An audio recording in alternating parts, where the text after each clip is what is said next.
So hi, this is Vivek and you are watching my channel. तो भाई चालू करते हैं, वापस से आते हैं अपनी सीरीज पे। और सीरीज बन रही है बेसिक स्टैटिस्टिक्स फॉर इकोनॉमिक्स की। सिंपल, आप चाहे बीए के बच्चे हो, बीकॉम के बच्चे हो, प्रोग्राम में हो या ऑनर्स में, आप आराम से पूरी सीरीज देख सकते हो। बस आपकी बुक का नाम क्या होना चाहिए? Basic statistics for economics. Simple से, कोई दिक्कत तो नहीं, बहुत अच्छा। शुरू करते हैं। आज करने वाले हैं क्वेश्चन पेपर सॉल्व, क्योंकि आपका एग्जाम कल ही आने वाला है, लेकिन 13 तारीख को आपका एग्जाम है। ठीक है जी, तो कोशिश मैं करूंगा कि इसके अलावा एक और क्वेश्चन पेपर आपके लिए सॉल्व करके डाल दूं। ठीक है, ताकि आपको अच्छे तरीके से कॉन्फिडेंस आ जाए एग्जाम में जाने से पहले कि हाँ जी, इतना हम कर सकते हैं, पासिंग मार्क्स हम ले सकते हैं, बहुत ईजी पेपर आते हैं। ठीक है जी, बस आपको थोड़ा माइंड खोल के रखना है अपना क्वेश्चन पेपर के लिए। अच्छा हाँ, अगर आप नोट्स परचेज करना चाहते हो तो आप इस नंबर पे कांटेक्ट करके जो भी मिनिमम अमाउंट होगा व्हाट्सएप पे पेमेंट करने के बाद आराम से नोट्स परचेज कर सकते हो। सिंपल सर, चलिए तो शुरू करते हैं, अपना चालू करते हैं क्वेश्चन पेपर सॉल्व करना। और क्वेश्चन पेपर सर, क्योंकि मेरे को पिछले साल का क्वेश्चन पेपर मिला मगर उतनी क्वालिटी उसकी अच्छी नहीं है। अब क्वालिटी अच्छी नहीं है तो भाई फोटो मैं यहाँ पे लगा दूंगा, लेकिन अगर आपको फिर भी इशू आ रहा है कोई देखने में, क्वेश्चन पेपर समझ में नहीं आ रहा क्वेश्चन क्या है, तो मैंने डिस्क्रिप्शन में लगा दिया है। मेरी तरफ से जितनी बेस्ट क्वालिटी हो सकती थी मैंने वो अपलोड कर दी है। ठीक है जी, आप चाहो तो वहां पे डाउनलोड कर सकते हो उस क्वेश्चन पेपर को। ठीक है जी, फ्री ऑफ कॉस्ट है, कोई चार्जेस नहीं है। डिस्क्रिप्शन में लिंक है क्वेश्चन पेपर का, एक बार निकाल लेना, ज्यादा बेटर रहेगा। ठीक है जी, शुरू करते हैं। कह रहा है व्हाट आर द प्रॉब्लम्स, पहला क्वेश्चन है, what are the problems with non random sample. Non random जो सैंपल होते हैं उनके साथ प्रॉब्लम्स क्या होती है वो आपको बताना है। तो पहला क्वेश्चन सॉल्व करवा रहा हूं सर। पहले क्वेश्चन का ए पार्ट है। ठीक है जी, what are the problems with non random samples. जो नॉन रैंडम सैंपल्स होते हैं उनमें क्या प्रॉब्लम्स होती है, क्या लिमिटेशन होती है। देखो रैंडम सैंपल क्या होते हैं? रैंडम सैंपल वो सैंपल होते हैं जिसमें मैं आंखें बंद करके बस डाटा कलेक्ट कर लेता हूं। वो एक तरीके से परफेक्ट डाटा होता है, किसी के साथ भेदभाव नहीं किया जाता। लेकिन सबसे पहली चीज, नॉन रैंडम सैंपल की पहली लिमिटेशन होती है, यहाँ पे क्या होती है? बायसनेस। यहाँ पे क्या होती है? बायसनेस होती है, भेदभाव होते हैं। जो डाटा होते हैं ना वो भेदभाव करके यानी कि डिस्क्रिमिनेशन करके डाटा हम कलेक्ट करते हैं। कोई दिक्कत तो नहीं, आसान था, बढ़िया। तो इसीलिए इनको अच्छा रिप्रेजेंटेटिव भी नहीं माना जाता। तो क्या बोलते हैं इसको? Bad representative. इनको क्या बोला जाता है? Bad representative. इसके अलावा इनको क्या बोल सकते हैं सर? अब जो हमने वैल्यू सिलेक्ट करी है वो हो सकती है कि जो रिप्रेजेंटेटिव अच्छा मीन या फिर अच्छा रिप्रेजेंटेशन आना चाहिए था, उससे क्या पता हो सकता है कि ज्यादा बड़ी वैल्यू आई है, या फिर हमने जो सिलेक्ट करी है वो ज्यादा कम वैल्यू हो, यानी कि ओवर एंड अंडर रिप्रेजेंटेशन। ठीक है जी, तो ये सब प्रॉब्लम्स हो सकती हैं जब हम रैंडम सैंपलिंग के मेथड से डाटा कलेक्ट करने की कोशिश करते हैं। सिंपल से, चलिए आते हैं इसी का बी पार्ट। क्या रहा है बी पार्ट? बी पार्ट थोड़ा अच्छा क्वेश्चन है। तो क्या रहा है बी पार्ट के अंदर कि explain how the relationship between the mean and median provide information about symmetric and skewness of the data distribution. तो आपको बताना है कि जो मीन और मीडियन है, मीन और मीडियन है, इनके अंदर जो रिलेशन होता है वो कैसे एस्टेब्लिश किया जाता है, कि वो कैसे बताते हैं कि डाटा जो है वो आपके पास सिमेट्रिक है या फिर स्क्यूड है। सिंपल जी, तो मैंने आपको बताया था जो सिमेट्रिक डाटा होता है उसका कर्व कुछ इस तरीके से बनता है, और वहां पे एक खास बात होती है कि वहां पे मीन बराबर होता है मीडियन के, और मीडियन बराबर होता है किसके? मोड के। ये चीज आपको बता रखी है। वहीं पे जो स्क्यूड डाटा होता है वो दो तरीके से दिखाया जाता है। एक हो सकता है कि वो लेफ्ट साइड टेल बनी हो जिसकी, ठीक है जी, लेफ्ट साइड टेल हो। एक वो होता है जो राइट साइड टेल वाला हो जिसकी राइट साइड में टेल बनी हो, इसको बोलते हैं राइटवर्ड स्क्यूड, और इसको बोलते हैं लेफ्टवर्ड स्क्यूड।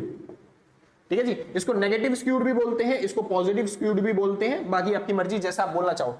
अब यहां पे क्या देखने को मिलता है? यहां पे ये देखने को मिलता है जो मोड होता है वो हाईएस्ट फ्रीक्वेंसी पे होता है, यानी कि जो सबसे वैल्यू हाईएस्ट होती है वो क्या होता है? मोड, यानी कि वो क्या होता है? मोड।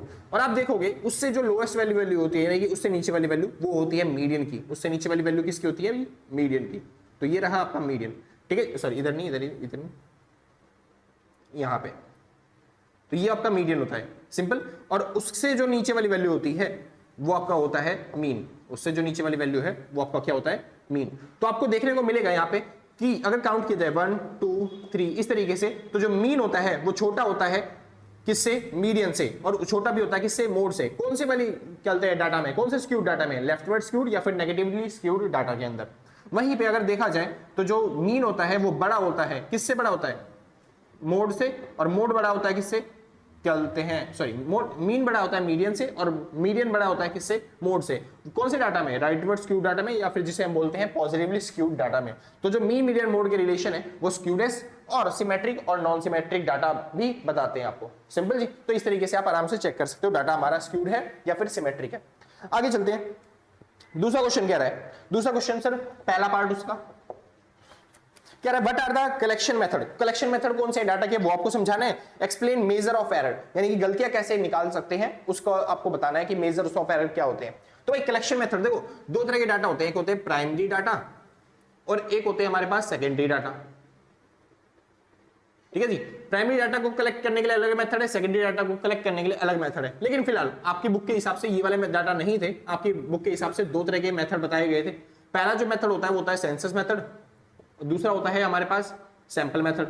सैंपल मेथड में भी दो तरह के मेथड होते हैं, पहला होता है रैंडम सैंपलिंग और दूसरा होता है नॉन रैंडम सैंपलिंग।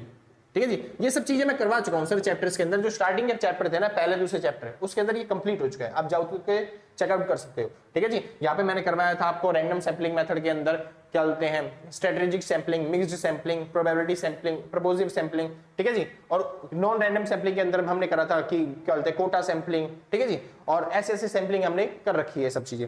अच्छा, मेन चीज जो हमें समझनी है थोड़ी सी वो क्या है, कहाँ गया वो एरर्स के बारे में। हाँ जी, क्या रहा है, explain measurement of error, error कैसे निकाली जाती है इसके अंदर वो आपको बताना है। तो भाई एरर यहां पे होती है दो तरह की, पहली होती है सैंपलिंग एरर, दूसरी होती है नॉन सैंपलिंग एरर। जो सैंपलिंग एरर होती है वो क्या होती है, सैंपलिंग एरर मतलब डाटा को कलेक्ट करते के टाइम पे जो आपने गलतियां कर दी हैं उसको बोलते हैं सैंपलिंग एरर। सैंपलिंग एरर क्या होती है, डाटा को कलेक्ट करने गए उस टाइम पे आपने गलतियां करी है उसको बोलते हैं सैंपलिंग एरर। जैसे आपने किसी बच्चे से उसकी एज पूछी, उसने बोला 8, आपको सुनाई दिया 1, तो आपने क्या कर दिया, आपने गलती से 1 लिख दिया, लिखना क्या चाहिए था 8, डिफरेंस कितने का आ गया 7 का। ये जो गलती हुई इसको बोलते हैं सैंपलिंग एरर, डाटा कलेक्ट करने के टाइम पे जो आपने गलतियां करी है। दूसरी नॉन सैंपलिंग एरर, जो डाटा की कैलकुलेशन के टाइम पे आपने गलतियां करी है। जैसे फॉर एग्जांपल 4 बच्चों का डाटा है 2 4 6 8 और आपसे बोला इसका टोटल कर लो, आपने टोटल किया और आपने टोटल बता दिया इसका कितना आया जी 12, तो ये गलत हो गया ना भाई। तो यहां पे आपने गलती किस में करी है, कैलकुलेशन में, डाटा कलेक्ट करने में नहीं, तो इसको बोलते हैं नॉन सैंपलिंग एरर्स। सिंपल जी, कोई दिक्कत नहीं, बस आपको ये समझाना था। आगे चलते हैं, क्वेश्चन नंबर दूसरे का बी पार्ट है। दूसरे का बी पार्ट क्या रहा है, कैलकुलेट वेरिएंस, स्टैंडर्ड डेविएशन और coefficient of variance from the following data. आपको डाटा दे रखा है, उसका वेरिएंस, कोवेरिएंस और ये सब चीजें निकालनी है। चलिए जी निकालते हैं, बहुत इजी है, समझ में आ गया ना भाई, बिठो दूं, बहुत अच्छी बात है। शुरू करते हैं। तो क्या रहा है, आपको डाटा दे रखा है, उसका वेरिएंस निकालना है, स्टैंडर्ड डेविएशन निकालना है, कोफिशिएंट ऑफ वेरिएंस निकालना है। चलिए जी कोई बात नहीं, तो आपको एक डाटा दे रखा है, कह रहा है 10, उसके बाद 12, 14, 15 और लास्ट में दे रखा है 17। इसका आपको सबसे पहले क्या निकालना है, वेरिएंस। वेरिएंस कैसे निकालते हैं, हाँ जी तो शुरू करते हैं। बस हमको क्या निकालना है, वेरिएंस निकालना है। वेरिएंस निकालने के क्या करते हैं, एक्स में से उसका मीन माइनस करना होता है, स्क्वायर करना होता है और नंबर से डिवाइड करना होता है। चलिए जी, तो पहले एक बार फटाफट से मीन निकाल लेते हैं। मीन का फॉर्मूला क्या होता है, मीन का फॉर्मूला होता है सिग्मा एक्स अपॉन में एन, यानी कि इसका टोटल और इसका टोटल कर लेते हैं। 7 5 12 13 14 15 16 17 18, 18 का 8, एक हाथ से ऊपर हो गया, 2 2 4 2 6, यानी 68 अपॉन में कितना हो गया 5।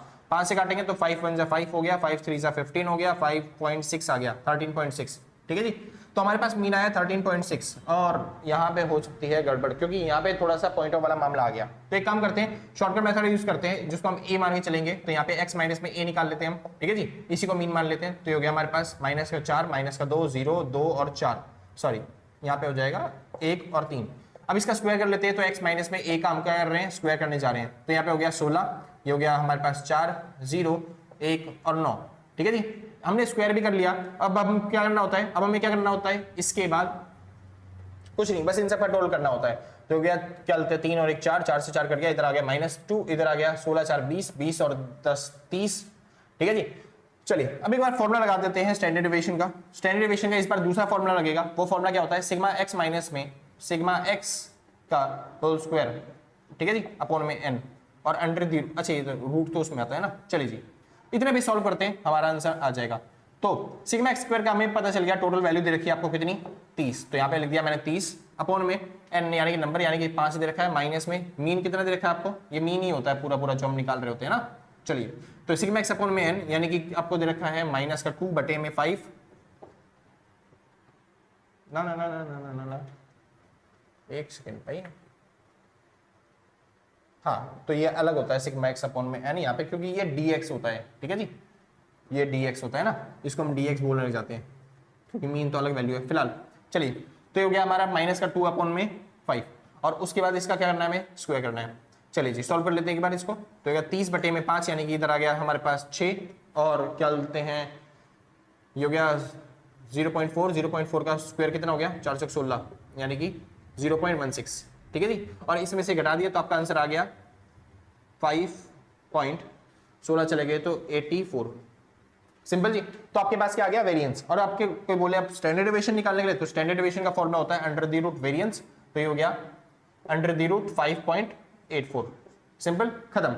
अगर आपसे बोले कोई कोफिशिएंट ऑफ वेरिएंस निकालने के लिए, तो फॉर्मूला होता है स्टैंडर्ड डेविएशन अपॉन में मीन मल्टीप्लाई बाय 100, तो ये हो गया आपके पास अंडर द रूट 5.84 अपॉन में मीन कितना दे रखा है आपको, मीन हमने निकाला था 13.6 और मल्टीप्लाई बाय 100, इसको सॉल्व कर देना आपका आंसर आ जाएगा। मेरे पास कैलकुलेटर नहीं है, वहां पे आपके एग्जाम में आपके पास कैलकुलेटर पक्का मिलेगा, ठीक है जी, आपको ले जाना पड़ेगा। आगे चलूं, कोई दिक्कत तो नहीं, बहुत अच्छी बात है। शुरू करते हैं सर।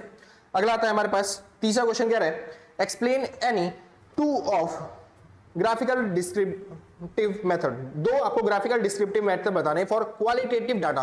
कोई अगर क्वालिटेटिव डाटा है तो फिर उसको ग्राफिकल डिस्क्रिप्टिव मेथड में कैसे शो कर सकते हैं, बस वो आपको शो करना है, आपको बताना है। तो देखो अगर क्वालिटेटिव डाटा है, क्वालिटेटिव डाटा, तो उसको शो करने के लिए होते हैं बार डायग्राम, बार ग्राफ और पाई चार्ट, क्योंकि वहां पे क्वालिटी आप दिखा सकते हो आराम से, ठीक है जी। और अगर क्वांटिटेटिव डाटा है तो वहां पे आपको शो करने के लिए मिल सकते हैं हिस्टोग्राम, पॉलीगन, ओजाइव, ठीक है जी। तो ये सारे डायग्राम्स होते हैं क्वालिटेटिव डाटा को दिखाने के लिए, ये डायग्राम्स होते हैं क्वांटिटेटिव डाटा को दिखाने के लिए। सिंपल, बस आपको ये एक्सप्लेन करना था, थोड़ा बहुत एक्सप्लेन करके आ जाओगे, आपको क्या बोलते हैं अच्छे मार्क्स मिल जाएंगे। थर्ड का बी पार्ट क्या है, आपको दे रखा है, अच्छा निकालना है, calculate mean median and mode for each of the following samples. आपको सैंपल्स दे रखे हैं, मीन मीडियन मोड निकालना है। अरे ये तो बहुत सिंपल क्वेश्चन है यार, ये तुम खुद कर लोगे ना। जैसे कि देखो आपको दिखाई दे रहा है, ए पार्ट तो भाई छोटा सा ही है, वो तुम अपने आप कर लेना या कर ही दूं, तो बी पार्ट कर लेते हैं। थर्ड क्वेश्चन का ए पार्ट था, बी पार्ट क्या रहे, 18 9 14 14, उसके बाद आपको दे रखा है 11 और 15, ठीक है जी। चलो पहले इसको असेंडिंग या डिसेंडिंग ऑर्डर में लगा लेते हैं। तो मेरे को दिखाई दे रहा है 9 11 14 14 15 और कोमा लगा के 18, ठीक है जी। अब सबसे पहले मोड निकाल लेते हैं। मोड का फॉर्मूला क्या है, हाईएस्ट फ्रीक्वेंसी, हाईएस्ट फ्रीक्वेंसी मेरे को दिखाई दे रही है 14, तो मोड हो गया। मीन, मीन तो बाद में निकालते हैं, पहले मीडियन निकाल लेते हैं। मीडियन क्या होता है, जो मिड वैल्यू होती है, मिड वैल्यू क्या है 14 और 14, इसके बीच में क्या आ रहा है 14 ही आएगा, सिंपल जी। अब हमें क्या निकालना है, मीन। मीन कैसे निकलता है, टोटल बटे में नंबर। टोटल बटे में नंबर ना करना हो तो एक इंपीरियल फॉर्मूला होता है, z बराबर में 3 मीडियन माइनस में 2 मीन। अब ये फॉर्मूला लगा के भी सॉल्व कर सकते हो। जैसे कि हमको z मिल गया 14 इक्वल टू में 3 मल्टीप्लाई में 14 माइनस में 2 मीन, तो यहां से सॉल्व करोगे तो आपका मीन की वैल्यू आ जाएगी 14, तो आपका मीन भी कितना आ गया आपके पास 14। सिंपल इतना, कोई दिक्कत तो नहीं, आसान था। बस इस तरीके से आप आराम से क्या निकाल सकते हो, मीन मीडियन मोड तीनों। ऐसे अगले वाले क्वेश्चन है, बस थोड़ी सी क्या बोलते हैं वैल्यू जो है वो ज्यादा दे रखी है, तो आप आराम से कर लोगे, कोई दिक्कत नहीं है, इसमें टेंशन नहीं है। आगे चलते हैं भाई, क्वेश्चन नंबर 4। हाँ ये अच्छा क्वेश्चन है, कह रहा है right Chebyshev rule. Chebyshev rule के बारे में बताना आपको कि चेबीशेव रूल होता क्या है और इसके बारे में समझाना है। सर ये अभी तक आपके चैप्टर्स में नहीं आया, आने वाले जो चैप्टर्स हैं, जैसे कि मैं मानता हूं अभी हमने 7 चैप्टर कर लिए ना, 8 9 ये तो कंटिन्यूअस और डिस्क्रीट है सीरीज, उसके बाद 10 11वां जो चैप्टर होगा ना आपका, उसके अंदर आएगा चेबीशेव रूल। और इसके बारे में बता देता हूं एक बार थोड़ा सा कि होता क्या है, क्योंकि आपके एग्जाम्स में ना काफी बार देखा गया है चेबीशेव रूल आने के बहुत ज्यादा चांसेस हैं, तो इसलिए समझ लो थोड़ा सा कि आखिर है क्या चीज, ठीक है जी। लगे याद कर देते हैं इसको भी।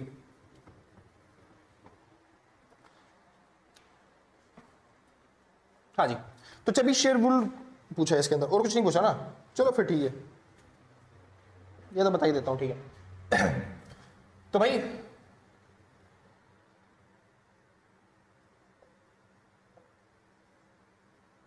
चेबीशेव रूल क्या कहता है, चेबीशेव रूल कहता है कि जो नॉर्मल डिस्ट्रीब्यूशन होता है, जैसे कोई भी आपके पास फ्रीक्वेंसी दे रखी है, उसका नॉर्मल डिस्ट्रीब्यूशन अगर देखा जाए तो वो इस तरीके का होता है।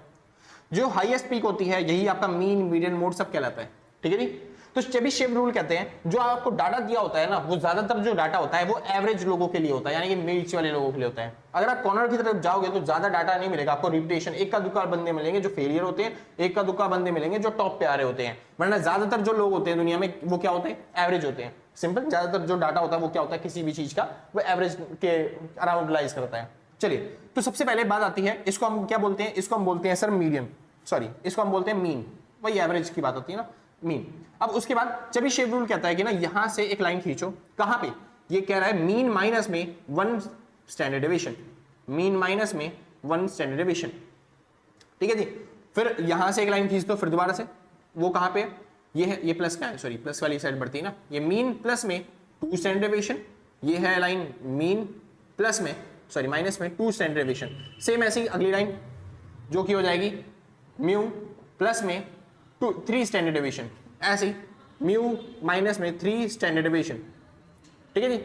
तो जो नॉर्मल डिस्ट्रीब्यूशन होता है उसके केस में क्या होता है कि जो इन दोनों का डिफरेंस है, कहां का, इसका और इसका डिफरेंस, यानी कि एक स्टैंडर्ड डेविएशन का जो डिफरेंस होता है वो होता है 68%। कितना होता है 68%, यानी 68% जो लोग होते हैं वो इसी डाटा के अंदर अराउंड आते हैं, एवरेज लोगों के आसपास आते हैं। जो बाकी का रह गया ना 2 स्टैंडर्ड डेविएशन का जो डिफरेंस होता है, यानी कि ये जो पूरा डिफरेंस है ये कवर करता है 95% डाटा को। किसको कवर करता है 95% डाटा को। और जो लास्ट का बच गया ये वाला, ये पूरा जो डिस्टेंस है 3 स्टैंडर्ड डेविएशन का, ये कवर करता है 98% डाटा को। किसको कवर करता है 98% डाटा को। बाकी जो डाटा रह गए वो इससे छोटे और इसके इधर वो 1% मान लेते हैं, क्योंकि वो बहुत कम संख्या में होते हैं इसलिए इधर, क्योंकि ज्यादातर जो लोग होते हैं वो एवरेज के कंडीशन में ही लाइज करते हैं। ये नॉर्मल डिस्ट्रीब्यूशन के केस में कहा जाता है। ठीक है। चेबीशेव रूल कहता है कि यहां पे आपको दूसरे तरीके से डाटा देखना चाहिए, क्योंकि नॉर्मल डिस्ट्रीब्यूशन में हर बार जरूरी नहीं है कि ग्राफ सेम ही बने। कई बार जो ग्राफ होते हैं वो कुछ ज्यादा पीक वाले होते हैं और कई बार जो ग्राफ होते हैं वो थोड़े से स्टीपर होते हैं, सॉरी, कई बार जो ग्राफ होते हैं वो थोड़े से स्टीपर होते हैं। सिंपल जी। तो ऐसे केस में जो आपका फ्रीक्वेंसी डिस्ट्रीब्यूशन का कर्व है ना वो अलग डाटा दिखा सकता है, क्योंकि ज्यादातर अगर मान लो स्टीपर ग्राफ है तो मतलब कि लोग साइडों में फैले हुए भी हैं, और अगर मान लो ज्यादातर टॉप पे जा रहा है अगर ग्राफ तो फिर मतलब वही है कि एवरेज जो होगा वो यहीं पे लाइज करते होंगे। ठीक है जी। तो ये केस कैसे पता चलेगा सर आपके लिए कि कैसा डाटा है हमारे पास, तो चेबीशेव रूल यहाँ पे लगा सकते हो, और वो फॉर्मूला कहता है कि 1 माइनस में 1 अपॉन में k स्क्वायर आपको करना है। इससे आपको पता चलेगा कि आपके पास जो डाटा है वो किस तरीके का है। सिंपल इतना, कोई दिक्कत नहीं। चलिए अब जो k स्क्वायर है, k की वैल्यू यहाँ पे क्या रखोगे सर, k की वैल्यू यहाँ पे वही रखना है जैसे यहाँ पे 1 स्टैंडर्ड डेविएशन था, 2 स्टैंडर्ड डेविएशन था, 3 स्टैंडर्ड डेविएशन था, वही वैल्यू उठा के आपको यहाँ पे पुट करनी है। सिंपल, कोई दिक्कत नहीं। बस इनका थोड़ा सा रूल अलग है। ये कहते हैं अगर जैसे कि 1 स्टैंडर्ड डेविएशन के बारे में आया तो 1 स्टैंडर्ड डेविएशन तो वही सेम है, यानी मीन में से आपको क्या करना है 1 स्टैंडर्ड डेविएशन माइनस करना है, यहाँ पे मीन में से आपको प्लस करना है 2 स्टैंडर्ड डेविएशन। तो ये जो डाटा निकलेगा ये उतना ही निकलेगा 68%, ये कहते हैं। यानी 68% नॉर्मल है कि ज्यादातर लोग एवरेज के आसपास ही रहते हैं, चाहे यहाँ के हो चाहे यहाँ के हो, ज्यादातर लोग ऐसे ही होते हैं। ठीक है जी। आते हैं चेंज कहां से होता है, चेंज होता है यहां से सेकंड ऑर्डर डेविएशन से। सेकंड ऑर्डर डेविएशन जो है वो कहलाता है कि मीन में प्लस करना है, सॉरी यहाँ पे 1 था, यहाँ पे मीन में प्लस करना है 2 स्टैंडर्ड डेविएशन, यहाँ पे मीन में से माइनस करना है 2 स्टैंडर्ड डेविएशन। तो ये जो डिफरेंस निकल के आएगा, ज्यादातर जो डाटा होते हैं यहाँ पे इनका जो परसेंटेज होता है वो लगभग होता है 75%। कितना होता है 75%। और जो थर्ड ऑर्डर डेविएशन होता है, थर्ड ऑर्डर जो डेविएशन होता है इनका परसेंटेज निकल के आता है 89%। ये कौन कहता है, चेबीशेव कहता है, डेविएशन के हिसाब से हमें पता चलता है। कोई दिक्कत तो नहीं, आसान था, पक्की बात है, बढ़िया। तो इनका डेविएशन का रूल अलग है, इनका डेविएशन का रूल अलग है। ये लोग कहते हैं कि सारी चीजें जो होती है एवरेज की तरफ ही होती हैं, चाहे वो कितनी दूर तक जाए, थोड़े बहुत होते हैं बाहर की तरफ। लेकिन ये चेबीशेव रूल कहता है कि 68% तो रहेंगे लेकिन बाकी सब में ना थोड़े से और फैले हो सकते हैं डाटा के अंदर। ठीक है जी। तो बस ये सिंपल सा रूल था। अब आपको क्वेश्चन कैसे देखने को मिलेंगे, जो कि दिखा देता हूं आपको एक बार क्वेश्चन। इसमें नहीं है सर, अगले वाले क्वेश्चन पेपर में है। अगर अगला क्वेश्चन पेपर मेरा करवाने का टाइम मिल गया मेरे को तो फिर मैं उसमें बता दूंगा कि इस फॉर्मूले को कैसे अप्लाई करते हैं और कैसे यहाँ पे रूल निकालते हैं। बाकी और कुछ नहीं है, आपको क्वेश्चन ऐसे देखने को मिल जाएगा। आपको बोल देगा म्यू माइनस में 2 स्टैंडर्ड डेविएशन दे रखा है, तो कुछ नहीं करना है, ये जो 2 उठा के यहाँ पे पुट कर देना है। तो 1 माइनस में 1 अपॉन में 2 स्टैंडर्ड डेविएशन यानी k का स्क्वायर, तो ये हो गया 1 अपॉन में 1 माइनस में 4। ठीक है जी। इसको बोल देंगे 3/4, जो कि कितना आ गया 65%। और 65% कहां पे लाइज कर रहा है, 65% जो लोग हैं वो इसी के अंदर आ रहा है, मतलब 68% के अंदर ही आता है। यानी जो आपका एरिया है जहां पे आपको डेविएशन दे रखा है या फिर जो आपको एरिया दे रखा है वो ये वाला एरिया लाई करता है। सिंपल से। तो इस तरीके से आपको बताना है कि जो फ्रीक्वेंसी है, जो ये जो कर्व है या फिर जो वैल्यूज हैं वो कहां पे आ रही है, वो इसके अंदर आ रही है। बस एक चीज और, क्योंकि यहाँ पे माइनस दे रखा है तो ये वाली पॉजिटिव वाली वैल्यू भी नहीं आएगी। यहाँ पे ये जो डाटा है इन्होंने बताया है वो केवल नेगेटिव वाली वैल्यूज के अंदर आएगा। अगर यहीं पे प्लस होता तो वो इसके अंदर आता। अगर यहाँ पे दोनों दिया होता प्लस माइनस तो पूरे डाटा के अंदर कुछ भी हो सकता है। ठीक है जी। वो जो इंसान है, वो जो क्या बोलते हैं डाटा है आपके पास, वो इस पूरी डाटा की सीरीज के अंदर एवरेज के आसपास लाई कर सकता है। कोई दिक्कत नहीं। वहीं पे अगर यहाँ पे 3 दे दें तो 3 के हिसाब से करना है तो वो डाटा जो है वो इसके अंदर आ जाएगा। सिंपल से, कोई दिक्कत नहीं, आसान था। आगे चलते हैं। इसके ऊपर क्वेश्चन आएंगे शायद, इस चैप्टर के अंदर भी दे रखा होगा क्वेश्चन, मैं आपको आगे करवा दूंगा, मेरे को लगता है इसी चैप्टर में, इसी क्वेश्चन मतलब इसी पेपर में दे रखा होगा आपको क्वेश्चन, क्योंकि आता है कई बार चेबीशेव रूल के बारे में पूछने के लिए बोल देता है आपको। चलिए जी शुरू करते हैं अगला क्वेश्चन, ठीक है जी। क्या है, consider the following sample of 5 measurement, 5 आपको मेजरमेंट के सैंपल दे रखे हैं, कह रहा है रेंज निकालो, स्टैंडर्ड डेविएशन निकालो और आपको वेरिएंस निकालना है। चलिए जी सिंपल है, तो कैसे निकालेंगे,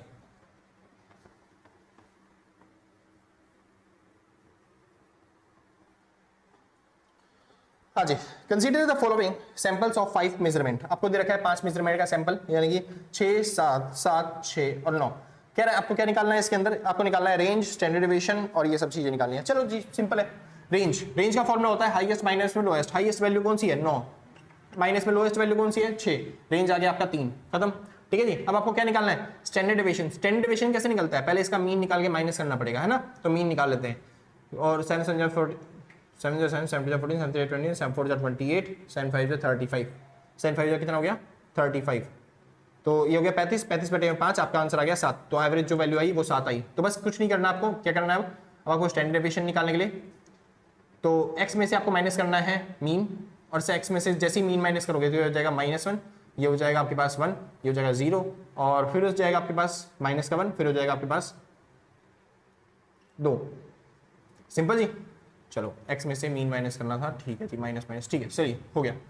तो अब क्या हो गया, अब आपको करना है, नहीं यहाँ पे 0 आएगा ना, ठीक है, तो x माइनस में मीन आपने किया था उसका आपको स्क्वायर करना है, तो स्क्वायर कर देंगे तो ये हो गया 1 0 0 1 और 2 दूनी 4, बस आपको टोटल करना है, तो 4 5 6 6 हो गया 6। यहाँ पे वेरिएंस का फॉर्मूला क्या होता है, x माइनस में मीन का जो आपने स्क्वायर किया है उसको नंबर से डिवाइड करना है बस खाली आपको, तो 6 को नंबर से डिवाइड कर देंगे, यानी कितने नंबर है 5, तो आपका आंसर आ जाएगा 1.2, तो ये आपका बन गया क्या वेरिएंस। और स्टैंडर्ड डेविएशन निकालने के लिए बस आपको क्या करना है, रूट निकाल देना है वेरिएंस का, यानी कि 1.2 का आपको क्या कर देना है, रूट कर देना है, आपका आंसर आ गया किसका, वेरिएंस का, मतलब स्टैंडर्ड डेविएशन का। कह रहा है add 5 to each measure and repeat the part A, आपको 5 ऐड कर देना है सबके अंदर और फिर रिपीट करना है सेम फॉर्मूला, तो जी कुछ दिक्कत नहीं है वही कर लेंगे, तो 5 सब में ऐड कर देंगे, तो 6 5 हो गया हमारे पास क्या 11, और ये हो गया 12 12, फिर उसके बाद 11, फिर उसके बाद हो गया 9 5 24, सॉरी 14, ठीक है जी। चलिए निकाल लेते हैं, तो x में से हमको मीन माइनस करना है, जो कि आपके पास वैल्यू आएगी यहाँ पे, मीन कितना है इस बार मीन हो जाएगा 12, यहाँ पे हो गया -1 0 0, फिर उसके बाद 1 माइनस का, और उसके बाद हमारे पास आ गया 2, फिर उसके बाद सेम वही चीज है सर, कुछ और फर्क नहीं पड़ने वाला, सेम वही चीज आएगी 1 0 0 और 1 और 4, ठीक है जी। और यहाँ पे टोटल कितना आ गया 6, मीन निकाल लिया है, वेरिएंस निकालना है, वेरिएंस वही आएगा 1.2 और स्टैंडर्ड डेविएशन हमारे पास वही आएगा √1.2, ठीक है जी। मीन आप निकालने जाओगे, सॉरी वो निकालना था ना, रेंज हाईएस्ट माइनस में लोएस्ट होता है, हाईएस्ट वैल्यू हमारे पास 14 है, माइनस में लोएस्ट वैल्यू हमारे पास 11 है, तो आपको वही आंसर मिलेगा 3, ठीक है जी। तो मैंने बताया था स्टैंडर्ड डेविएशन वेरिएंस से जो चेंज इन ओरिजिन होता है ना उससे कोई इफेक्ट नहीं पड़ता, यानी चाहे आप कुछ भी वैल्यू प्लस कर लो कुछ भी वैल्यू माइनस कर लो, इससे इफेक्ट नहीं पड़ता, फर्क पड़ता है तो किससे पड़ता है, वो पड़ता है क्या बोलते हैं चेंज इन स्केल से, यानी जब आप कुछ मल्टीप्लाई या डिवाइड करते हो तब फर्क पड़ता है, ठीक है जी, बहुत अच्छी बात है। आगे चलते हैं, 5वां क्वेश्चन। तो भाई फर्स्ट पार्ट यहाँ पे कंप्लीट हो चुका है, फर्स्ट पार्ट कंप्लीट होने का मतलब है कि जो आपके 30 नंबर थे ना वो आपके पक्के हो चुके हैं, यानी कि अगर मान लो इस पूरे टेस्ट में से भी अगर आपको एक क्वेश्चन भी नहीं आता, जैसे चेबीशेव लॉ नहीं आता, वो कितने का होगा, 4 से 6 नंबर क्वेश्चन होगा, मैंने अभी देखा नहीं पेपर, याद होगा तो बता दूंगा, ठीक है जी। अरे मतलब उतारा वहीं से, बस मैंने नंबर नहीं उतार रखे ना यहाँ पे, ठीक है जी, फोन में क्वेश्चन भी पढ़ते तो मैंने वहीं से उतार दिया फिलहाल। तो 4 से 6 नंबर का क्वेश्चन पेपर होगा, मतलब क्वेश्चन होगा चेबीशेव लॉ वाला, तो 4 से 6 नंबर हटा दो तो अभी आपके 24-25 नंबर पक्के हो जाएंगे, तो 80 नंबर के पेपर में से 24-25 नंबर आपके यहीं पे पक्के हो रहे हैं। अभी तो पूरा पेपर बाकी है जिसमें से आप कुछ भी एक आधा क्वेश्चन कर देते हो तो आप आराम से पास हो सकते हो, ठीक है जी, पासिंग मार्क्स आपको मिल जाएंगे यार अच्छे तरीके से, अगर आप करके आते हो ढंग में अच्छे तरीके से, क्योंकि ये तो बेसिक कंसेप्ट है जो आपको बेसिक मैंने करवाया। आगे चलते हैं जी, अब करते हैं पार्ट 2, एक बार फिर पॉज कर दूं फिर वरना दिक्कत हो जाए वीडियो ना बने। हाँ भाई तो श्योर है, चलिए फिर तो आते हैं अपने टॉपिक पे, और अब आता है पार्ट 2। पार्ट 2 के अंदर क्या रहा है, क्वेश्चन नंबर 5 कह रहा है 2 डाइस आर टॉस्ड, 2 डाइस आपने उछाले, find the probability of getting an odd number of the first dice, तो प्रोबेबिलिटी आपको निकालनी है पहले डाइस के ऊपर, यानी कि प्रोबेबिलिटी पहले डाइस का मतलब क्या है कि उस पे क्या आ जाए odd number, odd on first dice, ठीक है जी। और प्रोबेबिलिटी बी की क्या होगी, बी की प्रोबेबिलिटी क्या कह रहा है और ए टोटल ऑफ 7, और क्या आ जाए एक टोटल ऑफ 7, टोटल ऑफ 7 यानी एक टोटल 7 आ जाए। तो आपको पता है 2 डाइस उछालने में सैंपल स्पेस क्या बनता है, तो आपको पता ही होगा सर, यहाँ पे 1 1 से चालू होता है और 1 6 तक जाता है, और यहाँ पे क्या बोलते हैं 6 6 1 से चालू होता है और ये 6 6 तक जाता है। टोटल जो हमारे पास सैंपल स्पेस बन के आता है वो आता है 36 का, यानी कि टोटल सैंपल स्पेस क्या हो गया 36। तो 36 में से ऐसे कौन से जिन पे फर्स्ट वैल्यू मतलब की क्या आ जाए ऑड नंबर आ जाए, पहले डाइस पे क्या है ऑड नंबर। तो देखो ये पूरी लाइन है जिस पे ऑड नंबर आएगा, एक उसके बाद 2 1 3 1 4 1 5 1 ऐसी वाली लाइन। तो एक तो फर्स्ट डाइस पे ऑड नंबर आना चाहिए, तो ये ऑड नंबर है फर्स्ट डाइस पे, यहाँ पे भी ऑड नंबर है फर्स्ट डाइस पे तो ये पूरी लाइन, यहाँ पे भी ऑड नंबर है फर्स्ट डाइस पे तो ये पूरी लाइन, यानी कि 3 लाइनें हैं, यानी कि 3 लाइनें हैं मल्टीप्लाई में 6 6 6 यानी कि कितना हो गया 18। तो टोटल सैंपल स्पेस बन गया 18 बटे में कितना 36। तो 36 में से 18 वैल्यू आ जाएंगी, तो क्या बोलते हैं मेरा पहला जो इवेंट है वो हो जाएगा, पहले की प्रोबेबिलिटी आ गई। दूसरा कह रहा है टोटल नंबर ऑफ 7 आ जाए। 7 टोटल नंबर कब आएगा, 7 कब आ सकता है, जब 6 और 1 जोड़ेंगे तब 7 आएगा, 5 और 2 जोड़ेंगे तब 7 आएगा, 4 और 3 जोड़ेंगे तब 7 आएगा, 3 और 4 जोड़ेंगे तब 7 आएगा, और उसके बाद क्या बोलते हैं 2 और 5 जोड़ेंगे तब 7 आएगा, और 6 और 1 जोड़ेंगे तब 7 आएगा। यानी जो टोटल वैल्यू बनती है यहाँ पे वो बनती है कितनी, ये बन जाती है 6 1 5 2 3 4 4 3 और उसके बाद 2 5 और 1 6। ठीक है जी। तो ये सैंपल स्पेस आपका पूरा बन के आ गया यहाँ पे। और कितनी वैल्यूज हैं, ये वैल्यूज है हमारे पास कितनी 1 2 3 4 5 6 6, तो ये हो गया 6 बटे में 36। ठीक है जी, दोनों के सैंपल स्पेस आ गए। अब हमको क्या करना है, अब हमको देखना है बस खाली दोनों में से कोई सी वैल्यू आ जाए, यानी कि हमको क्या देखना है दोनों का यूनियन, दोनों का यूनियन यानी कि दोनों को मिलाकर कितना आना चाहिए। एक सेकंड, और नंबर ऑन फर्स्ट डाइस और ए टोटल ऑफ क्या बोलते हैं, ठीक है कुछ नहीं बस निकाल लेते हैं फिर।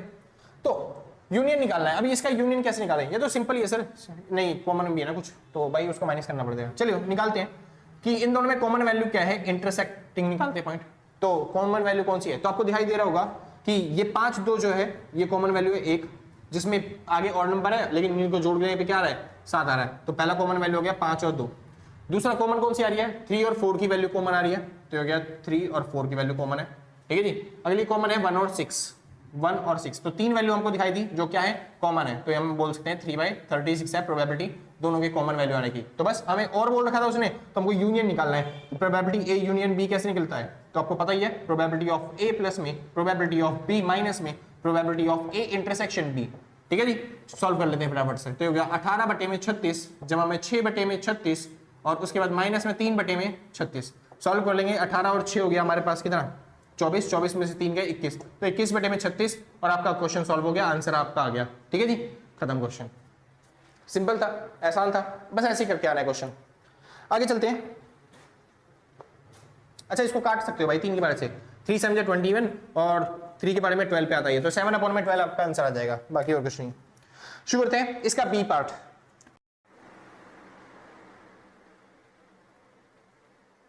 हाँ भाई शुरू है, तो चालू करते हैं सर। दूसरा क्वेश्चन कह रहा है a bag contain 4 white balls, 5वें का दूसरा है, एक बैग में 5 व्हाइट बॉल है, सॉरी 4 व्हाइट बॉल है, 4 व्हाइट बॉल है, 5 रेड बॉल है और 6 है ब्लैक बॉल्स। पहली चीज हमें निकालना क्या है, हमने 4 बॉल रैंडमली कोई भी निकाल लिया है। कह रहा है no balls drawn is black, कोई भी जो बॉल निकाली है वो ब्लैक नहीं होनी चाहिए, ब्लैक नहीं होनी चाहिए, उसकी प्रोबेबिलिटी आपको बतानी है। चलिए जी, तो हम पहली बात तो हम क्या बोलते हैं 4 बॉल निकाल रहे हैं, उसकी प्रोबेबिलिटी तो लिखते हैं। तो मेरे को टोटल बॉल कितनी है, टोटल मेरे को दिख रही है 6 4 10 10 5 15, टोटल 15 बॉल है, यानी सैंपल स्पेस बन गया 15। तो 15 में से मेरे को कितनी बॉल निकालनी है, मेरे को 4 बॉल निकालनी है, सिंपल। चलिए अब वो बॉल जो है वो ब्लैक नहीं होनी चाहिए, ब्लैक नहीं होनी चाहिए मतलब ब्लैक के अलावा कुछ भी हो सकती है, यानी कि रेड भी हो सकती है व्हाइट भी हो सकती है। तो रेड और व्हाइट यानी कि मेरे को कितनी चाहिए 9 बॉल्स में से मेरे को कोई बॉल निकालनी है ना जी, वो चारों बॉल्स 9 बॉल्स में से होनी चाहिए, ब्लैक वाली मेरे को एक भी नहीं चाहिए। तो बस 9 बॉल्स में से मेरे को कितनी बॉल निकालनी है 4, बस इसको सॉल्व कर दो आपका आंसर आ जाएगा। अब मैंने कॉम्बिनेशन को सॉल्व करना बता रखा है आपको पहले से ही। कॉम्बिनेशन को कैसे सॉल्व करते हैं, कॉम्बिनेशन का फॉर्मूला होता है n फैक्टोरियल अपॉन में n फैक्टोरियल और ब्रैकेट में n माइनस में सॉरी r फैक्टोरियल और यहाँ पे n माइनस में r फैक्टोरियल, सिंपल से। चलिए शो करते हैं। n फैक्टोरियल यानी कि कितना हो गया, ये हो गया आपके पास 9 बटे में ये हो गया आपके पास कितना 4 और 9 में से 4 गया तो बच गया 5 फैक्टोरियल। नीचे सॉल्व कर लेते हैं 15 फैक्टोरियल अपॉन में यहाँ पे हो जाएगा आपके पास 4 फैक्टोरियल मल्टीप्लाई में यहाँ पे हो जाएगा 9 में से 15 में से 4 गए तो 11 फैक्टोरियल। ठीक है जी, सॉल्व कर लेते हैं इसको।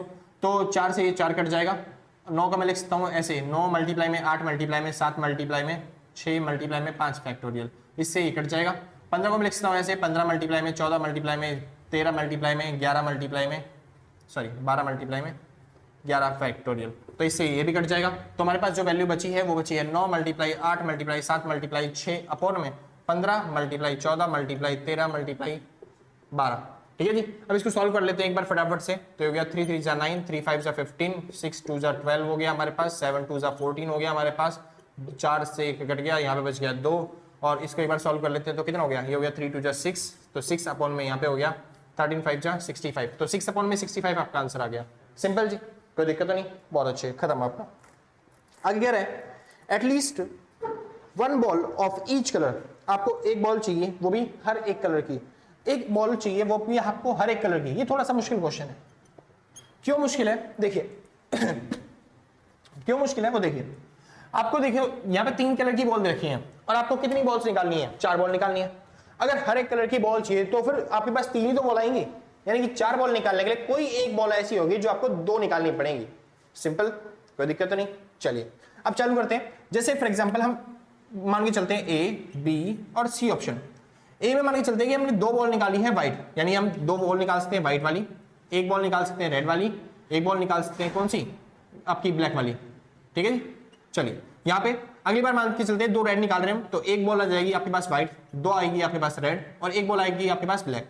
अगले में 2 ब्लैक निकालते हैं, तो एक व्हाइट हो गई हमारे पास, एक रेड हो गई हमारे पास, और क्या हो गई 2 ब्लैक बॉल्स हो गई हमारे पास। सिंपल।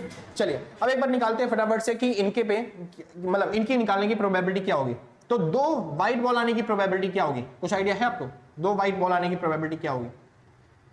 बॉल निकालनी है सबसे पहले, तो 2 व्हाइट बॉल निकालने की प्रोबेबिलिटी क्या होगी? टोटल व्हाइट बॉल हमारे पास कितनी है, 4, तो 4 में से हमको 2 निकालनी है, तो 4 C2 यहाँ पे निकालनी है, तो ये हो जाएगा 4 में से नहीं 5 में से, 5 में से ये निकालनी है तो 5 C1। अगला 6 में से हमें कितनी निकालनी है, 1 निकालनी है, तो 6 C1। ऐसे ही अगले में करेंगे तो यहाँ पे हो जाएगा हमारे पास 4 C1, यहाँ पे 5 C2 और अगले में 6 C1। अगले में करेंगे तो 4 C1, अगले में 5 C2, सॉरी C2 नहीं यहाँ पे C1, क्योंकि एक ही निकालनी है ना रेड बॉल, तो इस बार 6 C2 सॉरी, क्योंकि 2 निकालनी है हमें ब्लैक बॉल। अब इसकी प्रोबेबिलिटी निकाल लेते हैं फटाफट से। तो 4 C2 को सॉल्व करेंगे तो कितना आएगा, देखो 4 परम्यूटेशन अपॉन में 2 परम्यूटेशन और यहाँ पे 4 माइनस में 2 यानी कि परम्यूटेशन, तो इसको सॉल्व करेंगे तो यहाँ पे 2 आ गया, और इससे ये 4 जो है 4 को मतलब क्या लिखते हैं 4 3 2 1 ऐसे ही ना, तो 2 से 2 कट जाएगा, 2 से 1 कट गया, 2 3 6, तो यहाँ पे आ गया 6। कितना आ गया, कहाँ पे, ये रहा 6। सिंपल ना। चलिए जी आगे सॉल्व करते हैं। अब हमें क्या चाहिए 5 C1, तो 5 C1 कैसे निकलेगा, 5 मल्टीप्लाई 4 मल्टीप्लाई में 3 मल्टीप्लाई में 2 और अपॉन में नीचे क्या चाहिए हमें, सॉरी 5 फैक्टोरियल अपॉन में हमारे पास आ गया 1 चाहिए था ना, तो 1 फैक्टोरियल और यहाँ पे हो जाएगा 4 फैक्टोरियल। ठीक है जी, तो 5 इसका आंसर आ जाएगा 5 मल्टीप्लाई में। अगले क्या करते हैं 6, तो 5 से 5 कट जाएगा, तो इसका आंसर आ जाएगा 6। ये समझ में आ रहा है ना कैसे हो रहा है, ये हो जाएगा 6 फैक्टोरियल अपॉन में 1 फैक्टोरियल और यहाँ पे 6 माइनस में 1 फैक्टोरियल, यानी कि कितना हो जाएगा ये हो जाएगा 5, और इसको लिख सकते हैं 6 मल्टीप्लाई में 5 फैक्टोरियल, 5 से 5 कट जाएगा, आपके पास बच गया 6। ठीक है जी, तो इस तरीके से सॉल्व कर सकते हो आप आराम से। तो ये हो जाएगा 6 की 36 को मल्टीप्लाई किया 5 से, तो आपके पास हो गया 1 अपॉन में 80। 1 अपॉन में 80 अपॉन में नीचे क्या रहेगा, नीचे आएगा टोटल, हमको कुछ क्या चाहिए 15C4। 15C4 को हमने अभी भी निकाला था, 15C4 कितना था हमारे पास था भाई 15C4, ये रहा, कर ही लेता हूं मैं, तो 15 फैक्टोरियल अपॉन में C4 4 था ना, तो 4 फैक्टोरियल मल्टीप्लाई में 11 फैक्टोरियल। ठीक है जी, तो 15 को लिखता हूं मैं 14 13 12 और 11 लिखूंगा जैसे कि साथ ही वैसे ही कट जाएगा, इससे 4 से काटना है बस, खाली 4 किया हो गया 12। अब बस इसको मल्टीप्लाई करना है। अब इसको मल्टीप्लाई कैसे किया जाए, ठीक है जी, देखते हैं बाद में करते हैं इसको लास्ट में। ठीक है जी, तो इसको याद कर देंगे, इसको लास्ट में करेंगे। ठीक है जी, चलिए इसको कर लेते हैं फिलहाल। तो 4C1 का मतलब क्या है कि 1 हो गया, 4 हो गया, 3 हो गया, 3 से 3 कट गया, तो इधर बच गया 4, इधर बचेगा हमारे पास 6 और इधर हमारे पास बचेगा 5C2। 5C2 को कैसे सॉल्व करेंगे, तो यहाँ पे हो जाएगा 2। 5C2 का मतलब क्या होता है, 5C2 का मतलब 5 मल्टीप्लाई में 4 मल्टीप्लाई में 3 फैक्टोरियल होता है, और जो कि नीचे आएगा 2 फैक्टोरियल मल्टीप्लाई में 3 फैक्टोरियल। 3 से 3 कट जाएगा, 2 से काटेंगे तो 2, 5 दूनी कितना हो गया 10। चलो जी, इसका आ गया 40 और क्या बोलते हैं 6 4 24 240। ठीक है जी, इसको सॉल्व कर लेते हैं एक बार। तो इसका आएगा 4 मल्टीप्लाई बाय 5, इसका मल्टीप्लाई में 6 फैक्टोरियल। 6 फैक्टोरियल को कैसे सॉल्व करेंगे, तो 4 5 अपॉन में 2 लिखा हुआ है, कट गया मतलब 6 और 5, 2 लिखा है, 2 से 6 कट गया, बच गया 3, 3 मल्टीप्लाई में 5 कितना हो गया 15, तो इसका आ गया 15, तो 15 हो गया 5 चौक 20, ये 15 दूनी 30, 30 300, तो ये इसका आ गया 300। चलिए टोटल जो भी आएगा वो नीचे के इनके नीचे सेम ही आने वाला है, ठीक है जी, जो कि इसको मल्टीप्लाई करने के बाद आने वाला है। तो अब इसको सॉल्व क्या निकालना था आपको, सबको कॉम्बिनेशन निकालना था ना, मतलब जोड़ के, तो कितनी पर वो बनेगी, तो जोड़ लेते हैं एक बार। 300 240, ये हो गया 540, 540 और 180, 540 640, 640 और 80, ये हो गया 720, तो ये आपके पास 720 और अपॉन में इन सबको मल्टीप्लाई करने पे, और इन सबको मल्टीप्लाई करने पे कितना आ रहा है सर, मल्टीप्लाई करने पे आ रहा है भाई 1365, तो एक बार चेक कर लेना, तो 1365, तो आपका चेक करने पे जो आपका आंसर आएगा वो ये आंसर आएगा। बाकी ये कट पिट के और सॉल्व हो सकता है तो और सॉल्व कर देना, बाकी आपकी मर्जी है। सिंपल जी, तो यहां पे खत्म हो गया आपका ये वाला क्वेश्चन भी, ये हो गया आपका कौन सा 5वें का बी पार्ट। आगे चलते हैं, क्वेश्चन नंबर चालू करते हैं 6। देख लो ऐसे सिंपल सिंपल क्वेश्चन है, आप आराम से कर सकते हो, बस भाई ये थोड़ा सा अगर आप दिमाग खोल के जाओगे तो फिर अच्छे तरीके से कर पाओगे, वहीं पे दिमाग थोड़ा सा बंद हो गया तो फिर दिक्कत ज्यादा हो जाएगी। ठीक है जी, सॉल्व करते हैं अगला क्वेश्चन। 6वां क्वेश्चन कह रहा है लिखा होगा साइड में, ठीक है, a number is chosen at random among the first 120 natural numbers, 120 natural numbers में से आपने एक नंबर चूज किया, ठीक है जी। Find the probability of the number chosen being a multiple of 5 और 15, 5 और 15 का मल्टीपल होगा, उसकी प्रोबेबिलिटी क्या है। ये तो बहुत सिंपल क्वेश्चन है यार। सबसे पहले 5 का मल्टीपल होगा, उसकी प्रोबेबिलिटी क्या है। देखो 1 से लेके 120 तक में 5 के मल्टीपल कितने हो सकते हैं, तो आपको पता ही होगा, है ना जी, पता है।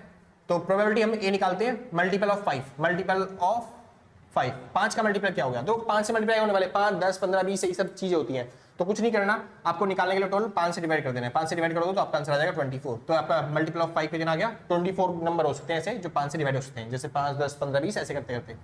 चलिए जी दूसरा कर लेते हैं, probability of be multiple of 15, 15 का मल्टीपल कैसे निकलेगा, तो बस 120 को डिवाइड करना है किससे 15 से, 15 से डिवाइड करोगे तो आपका क्या आंसर आएगा 15 15 6 90 15 15 8 120, ठीक है जी, 15 8 होता है 120, तो ये हो गया आपका सैंपल स्पेस कितना 8। चलिए जी शुरू करते हैं, अब इन दोनों में कॉमन देखते हैं, तो probability of A intersection B, इन दोनों में कॉमन वैल्यू क्या है, तो आप देखो 15 जब खुद डिवाइड हो रहा है 5 से, तो 15 के सारी मल्टीपल्स भी किससे डिवाइड होंगे 5 से, यानी जो 15 के सारे मल्टीपल्स है ना वही सारे क्या है इन दोनों में कॉमन है, यानी कि 15 हो गया 30 हो गया 45 हो गया, ये सब क्या है 5 में भी तो आते हैं, तो ये सारी वैल्यू कॉमन हो जाती है, यानी 8 के 8 सैंपल स्पेस जो है वो कॉमन वैल्यू में आते हैं। सिंपल इतना, बहुत अच्छी बात है। चलिए जी एक बार निकाल लेते हैं यूनियन, क्योंकि हमें यूनियन निकालने के बोलता, उसने और बोला था ना क्योंकि इसीलिए, तो बस कैसे निकलेगा, प्रोबेबिलिटी ऑफ ए प्लस में प्रोबेबिलिटी ऑफ बी और माइनस में probability of A intersection B, ठीक है जी। सॉल्व कर लेते हैं, प्रोबेबिलिटी ए की कितनी रखी है, ये देखिए आपको 24 था ना, हाँ जी, और इसकी दे रखी है आपको 8 और अगले की दे रखी है आपको माइनस में 8। अच्छा नीचे आएगा टोटल सैंपल स्पेस जो कि कितना है, टोटल वैल्यू कितनी आ सकती है, प्रोबेबिलिटी टोटल आ सकते हैं भाई कितने 120 नंबर थे ना, कहां से लेके 5 से थे, कहां से थे, सारे थे भाई 1 से लेके 120 तक थे नेचुरल नंबर्स थे, तो बस प्रोबेबिलिटी नीचे क्या आएगा 120 सैंपल स्पेस है, 120 में से हमको नंबर लेने थे, तो इससे कर दिया पूरा, आपका बच गया आंसर 24 अपॉन में 120। सिंपल जी, इतना इजी क्वेश्चन था, सॉल्व हो गया। आगे चलते हैं, अगला क्वेश्चन क्या है, लेट ए दे रखा है आपको पी, आपको क्या मान के चलना है कि जो ए की वैल्यू है, यानी प्रोबेबिलिटी ऑफ ए दे रखा है आपको कितना पी के बराबर, probability of A intersection A अब ऑन बी दे रखा है आपको किसके बराबर, क्यू के बराबर, प्रोबेबिलिटी ऑफ बी ऑन ए दे रखा है आपको आर के बराबर। कह रहा है find the relationship between P Q R में आपको रिलेशनशिप बताना है क्या होगा, और एक्सप्लेन वो इवेंट ए और बी आपको दे रखा है कि ये वो म्यूचुअली एक्सक्लूसिव इवेंट है। अब देखो अगर म्यूचुअली एक्सक्लूसिव इवेंट है मतलब कि दोनों इंडिपेंडेंट होंगे, यानी दोनों में कोई भी कॉमन चीज नहीं होगी, यानी probability of A intersection B इनमें कोई भी चीज कॉमन नहीं होगी, 0 के बराबर होगी, यानी पहला क्या है उसने बोल दिया म्यूचुअली एक्सक्लूसिव है, यानी हमको पता है इन दोनों में कोई भी कॉमन वैल्यू नहीं है। आगे चलो पक्का ना, चलिए अब इनमें कोई कॉमन वैल्यू नहीं है तो एक बार इसको निकाल के देखते हैं जो ये कह रहा है, तो probability of A on B का फॉर्मूला होता है probability of A intersection B upon में प्रोबेबिलिटी ऑफ बी, ठीक है जी। इसको सॉल्व कर लेते हैं, तो इसको सॉल्व करने पे हमको मिलेगा इसकी वैल्यू जो कि दे रखी है क्यू के बराबर में इसकी वैल्यू जो हमको पता है 0 ही है, और इसकी वैल्यू कुछ भी लिख दो तो आपका 0 ही आएगा, यानी क्यू की वैल्यू क्या आ गई 0। सिंपल, चलिए आगे चलते हैं, दूसरा फॉर्मूला लगा के देखते हैं ये वाला पी ऑन बी, तो probability of B on A equal to आपको फॉर्मूला पता ही है, probability of B intersection A होता है जो कि कॉमन वैल्यू होती है, ठीक है जी। प्रोबेबिलिटी ऑफ ए होता है यहाँ पे, इसकी वैल्यू दे रखी है आपको आर, इसकी जगह कॉमन 0 आएगा, नीचे कुछ भी लिख दो, आपका आंसर क्या आने वाला है 0। तो आर की वैल्यू भी क्या आ गई आपके पास 0। सिंपल। अब दोनों की वैल्यू 0 हो चुकी है, आर की और क्यू की, दोनों की वैल्यू ही आपके पास क्या आ चुकी है 0। और जब दोनों की वैल्यू 0 आ चुकी है तो पी की वैल्यू क्या होगी? अब देखो पी 0 नहीं हो सकता क्योंकि जो प्रोबेबिलिटी ऑफ ए है ना नीचे, क्योंकि अब नीचे 0 आ गया कुछ भी चीज तो इसको बोलते हैं नॉट डिफाइंड, ठीक है जी। और कोई भी इक्वेशन नॉट डिफाइंड नहीं हो सकती तो प्रोबेबिलिटी की वैल्यू 1 से ऊपर भी नहीं जा सकती, 0 भी नहीं हो सकती और 1 से ज्यादा भी नहीं जा सकती। तो जब यहाँ पे पी है, पी जो होगा वो 0 से तो बड़ा होगा, ठीक है, और जो 1 है उससे छोटा होगा, 1 के बराबर या फिर उससे छोटा होगा। तो ये बन गई आपकी तीनों इक्वेशन, तीनों में क्या रिलेशन है वो चीज, ठीक है जी, तीनों की वैल्यू। सिंपल था, आसान था, बहुत अच्छी बात है। कह रहे बी इज सब क्या बोलते हैं इवेंट ऑफ ए, बी जो है वो सब इवेंट है ए का। बी अगर सब इवेंट ए का है तो अगर, यानी कि सब इवेंट का मतलब क्या होता है कि जो उन दोनों में कॉमन वैल्यू है ना, किसमें ए और बी में, जो इनमें कॉमन है वो क्या है, क्योंकि बी जो है वो इसी का एक पार्ट है। जैसे मान लो ए में क्या लिखा हुआ है 1 2 3 लिखा हुआ है और बी जो है उसमें लिखा हुआ है बस 2 3, तो जो बी है वो सब इवेंट है इसका, यानी कि इसके सारे एलिमेंट्स वो इसके अंदर आ रहे हैं। तो मैं कह सकता हूं इन दोनों में जो कॉमन वैल्यू है वो प्रोबेबिलिटी ऑफ बी के बराबर ही है। सिंपल जी, इतना कह सकता हूं मैं।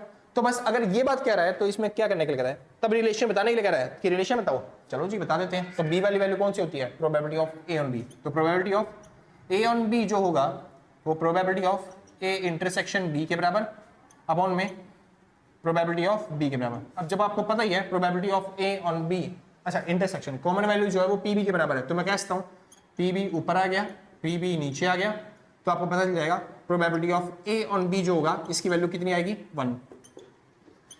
ठीक है जी, कोई दिक्कत नहीं, पक्का पक्का।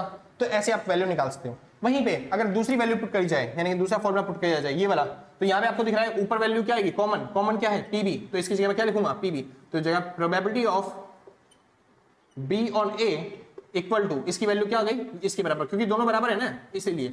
तो प्रोबेबिलिटी ऑफ बी अपॉन में प्रोबेबिलिटी ऑफ ए, और प्रोबेबिलिटी ऑफ ए को मैं कह सकता हूं क्या पी, तो इसकी वैल्यू क्या होगी पी। तो ये बन गया आपका ये वाला पॉइंट, ये बन गया आपका ये की 1 के बराबर होगा, और आपका खत्म हो गया क्वेश्चन, आपका खत्म हो गया रिलेशन समझाने वाला टॉपिक। ठीक है जी, इतना करके आना है बस, आपको छोड़ देना है, खत्म काम। तो ये आपका हो गया क्वेश्चन नंबर 6 पूरा, नहीं ए पार्ट हुआ, हाँ नहीं दोनों हो गए, ए और बी दोनों पार्ट हो गए। आगे चलते हैं, क्वेश्चन नंबर 7वां करते हैं। और क्वेश्चन नंबर 7वां कह रहा है, 7वें का ए पार्ट कह रहा है फॉर टू इंडिपेंडेंट इवेंट, दो इंडिपेंडेंट इवेंट है ए एंड बी, प्रोबेबिलिटी दे रखी है ए की 0.4 है, कहां पे लिख दूं, प्रोबेबिलिटी दे रखी है ए की कितनी है 0.4, ठीक है जी।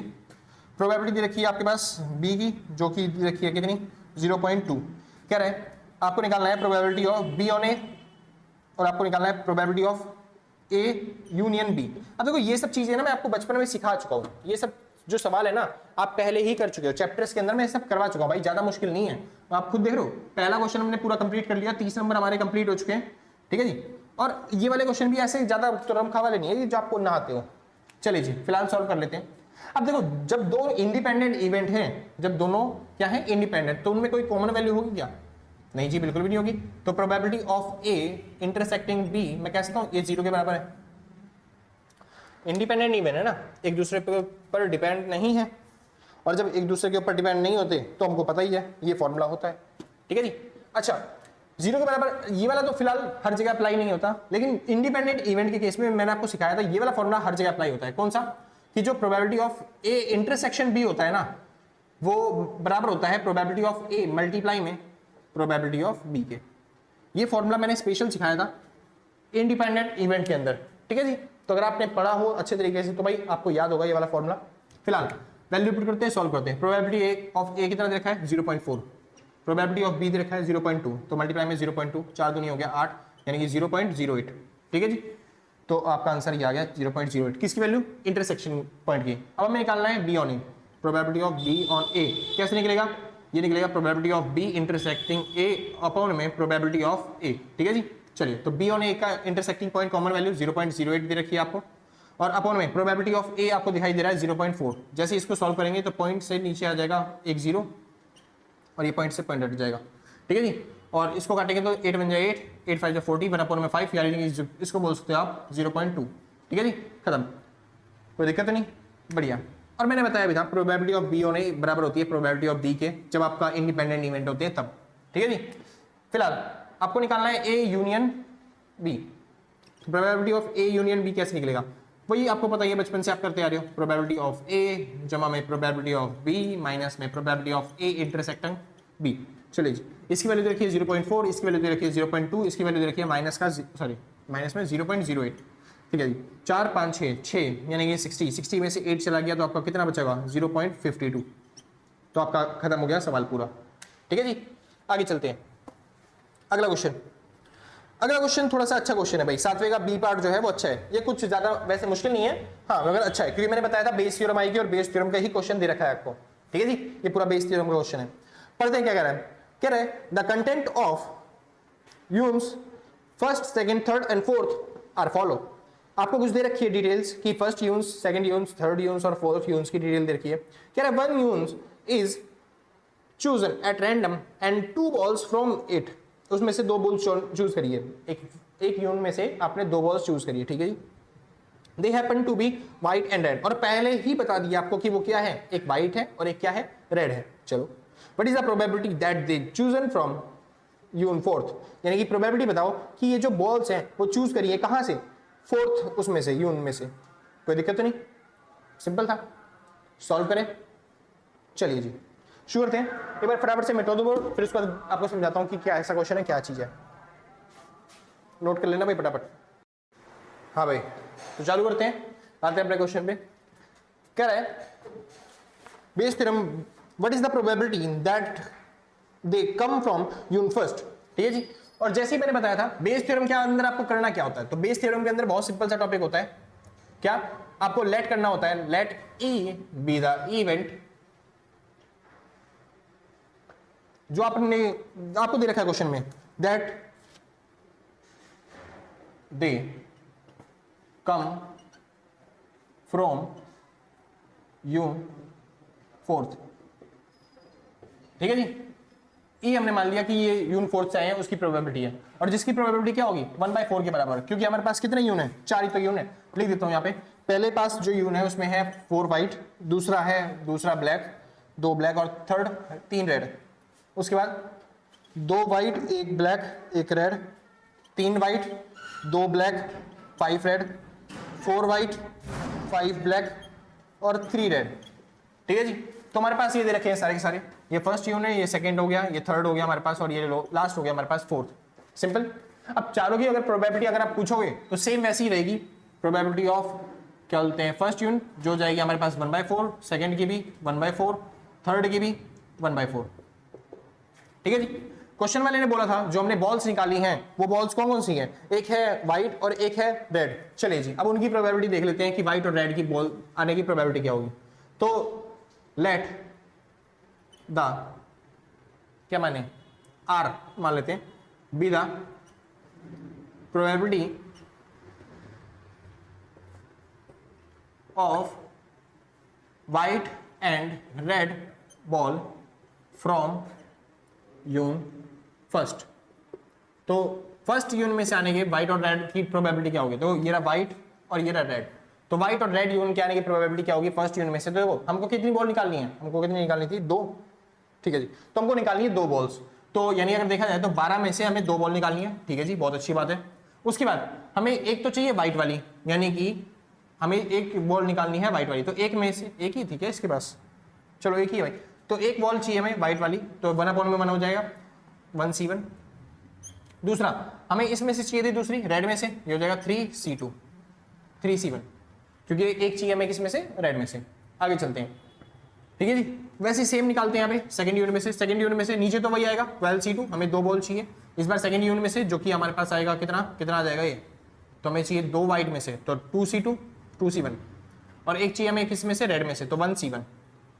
आगे चलते हैं थर्ड में से, ये बार बार नहीं लिख रहा भाई मैं। ठीक है जी, थर्ड में से करेंगे तो ये हो जाएगा आपके पास 3c1, क्योंकि एक व्हाइट में से चाहिए तो 3c1, एक हमें चाहिए रेड में से तो 5c1 अपॉन में 12c2, लास्ट करेंगे तो 4c1 और अगला हो गया 3c1 अपॉन में 12c2।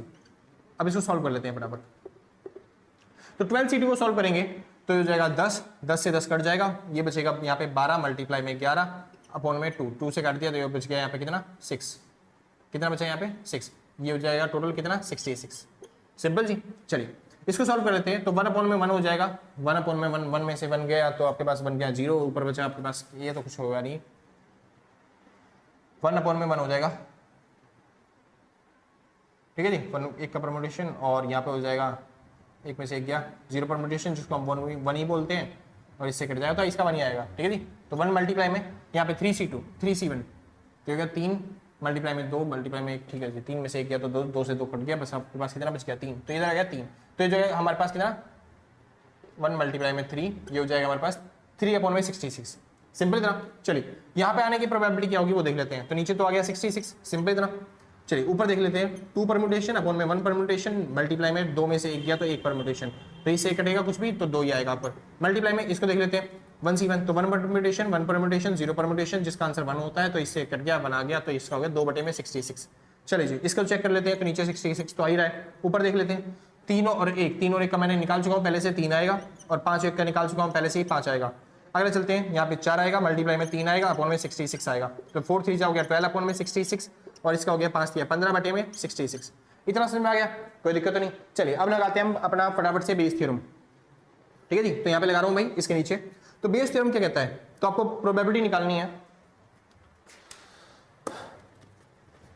बेस थ्योरम क्या कहता है, तो आपको प्रोबेबिलिटी निकालनी है कि जो आपने पहले से क्या सिलेक्ट कर लिया, कि यून फर्स्ट पहले से सिलेक्ट कर लिया है, तो ई आपने पहले से सिलेक्ट कर लिया है, ई आपने सिलेक्ट कर नहीं है प्रोबेबिलिटी, हाँ आपने रेड सिलेक्ट कर लिया ना, तो आर सिलेक्ट कर लिया और आपको E1 की प्रोबेबिलिटी निकालनी है। तो वो कैसे निकलती है, तो वो निकलती है probability of R on E1 multiply में प्रोबेबिलिटी ऑफ E1 अपॉन में सेम यही चीज दोबारा उतारोगे, जो ये सेम है ना, ये पूरी वैल्यू सेम यहाँ पे, probability of R on E1 multiply में प्रोबेबिलिटी ऑफ E1, फिर उसके बाद प्लस में ऐसी same probability of R on E2 multiply में प्रोबेबिलिटी ऑफ E2। तो सेम ऐसे ही करते जाना है, ऐसी 4 3 मतलब 3 का भी और 4 का भी। चलिए जी सॉल्व कर लेते हैं फटाफट से। तो इसकी वैल्यू आर ऑन E1 की वैल्यू हमारे पास कितनी आई थी, तो 4th यून की वैल्यू कितनी है, 4th यून हमारे पास ये था, तो थी 12 में 66, तो 12 अपॉन में 66 मल्टीप्लाई में E1 की वैल्यू कितनी थी हमारे पास 1/4, तो 1/4 अपॉन में ये सेम ऐसे ही उतारना है, 12 ये हो गया 12 में 66 मल्टीप्लाई बाय 1/4 प्लस में अगला 30 यूनिट का देख लेते हैं, 15 और 66 है तो 15 अपॉन में 66 और मल्टीप्लाई बाय 1/4 प्लस में अगला सेकंड यूनिट जो कि दे रखा है 2 अपॉन में 66 मल्टीप्लाई बाय सेकंड का कितना है 1 अपॉन में क्या होता है 4 प्लस में अगला है 3 अपॉन में 66 और मल्टीप्लाई बाय 1/4 सिंपल। और जब आप इसको सॉल्व करोगे तो आपका आंसर आ जाएगा, बस इतने पे खत्म हो जाता है क्वेश्चन, कोई दिक्कत तो नहीं, आसान है, बस यहाँ पे सॉल्व कर लेना, कैलकुलेटर से आप आराम से सॉल्व कर लोगे, इजी रहेगा आपके लिए। फिलहाल अब चलते हैं सर 8वां, यानी कि आप देखो हमने ना 2 पार्ट सॉल्व कर लिए हैं, 2 पार्ट सॉल्व करने का मतलब है फर्स्ट पार्ट और सेकंड पार्ट सॉल्व कर लिया है। फर्स्ट पार्ट 30 नंबर का, सेकंड पार्ट जो होता है 10 नंबर का, यानी 40 नंबर का आपने पेपर सॉल्व कर लिया। 80 में से 40 नंबर आप आराम से कर सकते हो, आप जो पढ़ा है बस खाली 8 चैप्टर कर जाओ आराम से, आप 8 नंबर का ये मान लो 40 नंबर 50% स्कोर कर सकते हो, सिंपल सी। आगे चलते हैं, अब करते हैं थर्ड वाला पार्ट चालू, और थर्ड वाला पार्ट भी बहुत ईजी है, आप वो भी कर सकते हो आराम से स्कोर, आप चाहो तो 80 में से 60 नंबर ले सकते हो, ठीक है जी। ऐसे पेपर आते हैं, मतलब जो लास्ट की पार्ट है ना उसमें से ज्यादा क्वेश्चन नहीं आते, मुश्किल से जो लास्ट पार्ट होगा चौथा पार्ट होगा उसमें से आएगा बस खाली, और उतने में माथा मच्छी करने से अच्छा, भाई मैं बता रहा हूँ लास्ट के पार्ट्स में माथा मच्छी करने से अच्छा ना जो स्टार्टिंग के चैप्टर है ना उन्हीं को रिवाइज करके अच्छे तरीके से प्रैक्टिस करके अच्छा कर लोगे ना तो ज्यादा नंबर गेन कर पाओगे, समझ में आ गया भाई। तो जिसको नोट करना है फटाफट से नोट करना, फिर हम 8वां क्वेश्चन चालू करते हैं। 8वां क्वेश्चन है क्या, देख लो पहले कह रहा है given the following probability distribution A और बी की आपको प्रोबेबिलिटी डिस्ट्रीब्यूशन की टेबल दिख रही होगी, ये टेबल दे रखी है, सारी वैल्यूज दे रखी है ए और बी की, आपको निकालना क्या है, कह रहा है compute the expected value of each, आपको दोनों की एक्सपेक्टेड वैल्यू निकालना है, यानी कुछ नहीं मीन निकालने के लिए कह रहा है, सिंपल से मीन निकालना ही आता है आपको, ठीक है जी। उसके बाद स्टैंडर्ड डेविएशन और उसके बाद क्या है क्या बोलते हैं दोनों में कंपेयर करना है कि कौन सी वैल्यू जो होगी ज्यादा होगी कौन सी वैल्यू कम होगी, इतना सिंपल है ना। मैं यहीं पे करवा देता हूं सर, एक करवा देता हूं, दोनों करवाने की जरूरत नहीं है क्योंकि आप एक से ही समझ जाओगे कि कैसे करना है, ठीक है जी। मैं एक ही वैल्यू निकालूंगा, दूसरे की वैल्यू नहीं निकालने वाला। चलो जी तो चालू करते हैं। पहला ए पार्ट जो दे रखा है उसमें दे रखा है एक्स की वैल्यू 0 1 2 3 4, प्रोबेबिलिटी दे रखी है पी ऑफ एक्स जो आपको दे रखा है कितना 0.5, हाँ जी तो आपको दे रखा है 0.5, उसके बाद 0.2 0.15, उसके बाद दे रखा है 0.10 और लास्ट में दे रखा है 0.05। चलिए जी सॉल्व कर लेते हैं फटाफट से। तो आपको क्या करना होता है, पी एक्स को मल्टीप्लाई करना होता है एक्स से, तो मल्टीप्लाई कर लेते हैं, 0 से किया तो 0, 1 दूनी हो गया 2 0.2 आ जाएगा, 15 दूनी हो गया 30 यानी 0.3 हो गया, 10 3 30 यानी 0.3 हो गया, 5 चौक 20 होता है यानी 0.2 हो गया। बस आपको इसको टोटल करना होता है, तो इसको टोटल करेंगे तो 3 3 6 7 8 9 10, तो आपके पास आ गया 10, यानी कि कितना हो गया 1.0। तो टोटल प्रोबेबिलिटी का टोटल कितना आ गया आपके पास 1। ठीक है जी, तो आपका जो आंसर आया मतलब कि एक्सपेक्टेड वैल्यू कितनी आ गई, मीन कितना आ गया आपके पास, तो आपका आंसर आ गया px आपको x से मल्टीप्लाई करने पे, उसका जोड़ करने पे, सिग्मा करने पे, तो आपका आंसर आ गया 1, यानी कि जो आपका मीन हो गया वो ये रहा मीन। सिंपल सर, आसान था। अब आपको कह रहा है क्या निकालना है आपको, स्टैंडर्ड डेविएशन। तो स्टैंडर्ड डेविएशन कैसे निकलता है, कुछ नहीं सर, आपको x स्क्वायर करना पड़ेगा, इसका स्क्वायर, तो ये हो गया 0 1 4 9 और 16। अब आपको मल्टीप्लाई करना है px को किससे, इसको किससे, x स्क्वायर से। ठीक है जी, कर लेते हैं मल्टीप्लाई। 0.5 से मल्टीप्लाई करेंगे तो ये 0 आएगा, 1 से मल्टीप्लाई करेंगे तो 0.2 आ गया, 4 से मल्टीप्लाई किया तो ये हो गया यहाँ पे तो 6 यानी कि 0.6, और उसके बाद 9 से मल्टीप्लाई किया तो ये हो गया 0.9, और यहाँ पे 16 से मल्टीप्लाई किया तो 65 जो होता है 80 यानी 0.8। इसका टोटल कर लेते हैं। अब टोटल किया तो हमें पता चला 8 8 16 17 17 18 19 19 और 6 हो गया 25, यानी कि हो गया 2.5। तो बस स्टैंडर्ड डेविएशन अगर आप निकालना चाहते हो तो पहले वेरिएंस निकालना पड़ता है। वेरिएंस कैसे निकलता है, वेरिएंस निकलता है सिग्मा px और x स्क्वायर को सॉल्व करके, और उसमें से फिर माइनस करना पड़ता है हमको क्या, जो मीन होता है उसका स्क्वायर। ठीक है जी, तो इसकी वैल्यू आई गई हमारे पास 2.5, इसमें से माइनस करना है आपको क्या चीज, आपको माइनस करना है मीन का स्क्वायर। मीन कितना है आपके पास 1, तो 1 का स्क्वायर कितना हो जाएगा, 1 ही रहेगा, तो 2.5 में से 1 गया तो फिर बचा 1.5, या आपके पास आ गया वेरिएंस। स्टैंडर्ड डेविएशन कोई बोले आपको निकालने के लिए कुछ नहीं करना है, इसका अंडर द रूट कर देना है, तो 1.5 का जो रूट आएगा वो आपका आंसर हो जाएगा। सिंपल जी, स्टैंडर्ड डेविएशन।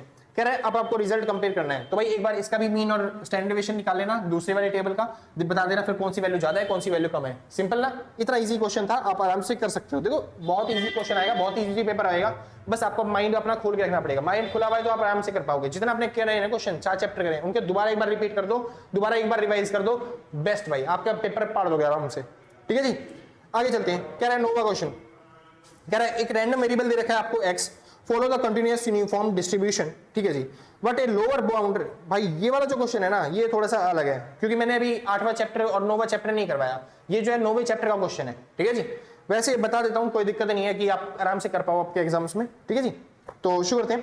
कह रहे एक रैंडम वेरिएबल आपको x दे रखा है, follow is the continuous uniform distribution with a lower bound of 5, यानी जो लोअर बाउंड दे रखा है वो 5 दे रखा है, लोअर वैल्यू दे रखी है आपको 5, जो क्या बोलते हैं अपर बाउंड दे रखा है वो 35 दे रखा है, अपर बाउंड दे रखा है अपर वैल्यू जो कि 35 है, लोअर बाउंड यानी कि a बोलते हैं इसको हम, अपर बाउंड को हम b बोलते हैं। ठीक है जी, और उसके बाद क्या है, what is the height of the density function fx, यानी फंक्शन जो दे रखा है उसकी हाइट क्या होगी।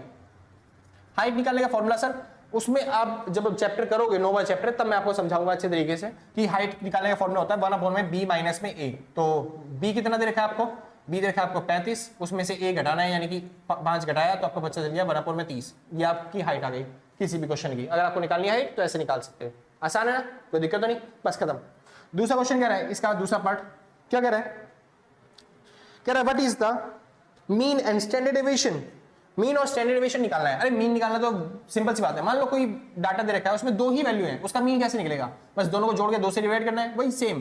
तो मीन यहाँ पे भी ऐसे ही निकलेगा, क्या निकलेगा a प्लस में b अपॉन में 2, यानी दोनों को जोड़ दिया 35 जमा में 5 डिवाइड बाय 2, तो 35 और 5 हो गया 40, 40 बटे में 2, आपका मीन कितना आ गया 20। खत्म जी क्वेश्चन, आसान था, पक्का पक्का, बहुत अच्छी बात है। आगे चलते हैं सी पार्ट। अच्छा हाँ, एक स्टैंडर्ड डेविएशन निकालना था, तो स्टैंडर्ड डेविएशन का फॉर्मूला सर क्या होता है, तो इजी तौर पे याद करने के लिए मैं बता देता हूं। अगर 2 वैल्यू का स्टैंडर्ड डेविएशन निकालना पड़े तो क्या होता है, अपने बचपन में किया था, एक से लेके इन्फिनिटी जो नंबर होते हैं उनका स्टैंडर्ड डेविएशन उसका जो होता है सम कितना होता है, तो आपको सिखाया होगा किसी ने माइनस का 1/12 का होल स्क्वायर। ठीक है जी, सेम यही जो फॉर्मूला है ना, यही फॉर्मूला इसका भी है वेरिएंस निकालने का। क्या निकालने का, वेरिएंस का फॉर्मूला क्या है, बस यहाँ पे -1 नहीं है क्योंकि यहाँ पे 2 वैल्यू दे रखी है, तो आपको करना पड़ता है b माइनस में a। क्या करना पड़ता है, b माइनस में a, उसके बाद आप आराम से वही कर सकते हो अपॉन में 12 और इसका होल स्क्वायर। चलिए जी सॉल्व कर लेते हैं एक बार। तो यहाँ पे 35 में से 5 गया तो बच गया यहाँ पे 30, 30 बटे में 12, 12 पंजे होता है ये 30, यानी कि 5 का हमें स्क्वायर करना है, यानी कितना आ गया 25। और स्टैंडर्ड डेविएशन कोई बोले तो अंडर द रूट 25 कर देंगे तो आपका आंसर आ जाएगा 5। सिंपल तरह खत्म क्वेश्चन, सिंपल था, बस ऐसे ऐसे छोटे छोटे क्वेश्चन है ये, अगर आपने पढ़ा होता है तो हो जाता है आराम से। लास्ट क्वेश्चन कह रहा है कैलकुलेट x की वैल्यू, आपको सब कैलकुलेट करना है प्रोबेबिलिटी x की, अगर वो x क्या हो 10 से ज्यादा हो तो इसका एक फॉर्मूला होता है सर, उस टाइम पे बताएगा, उस टाइम पे बताऊंगा फॉर्मूला क्या है प्रोबेबिलिटी x की वैल्यू निकालने का।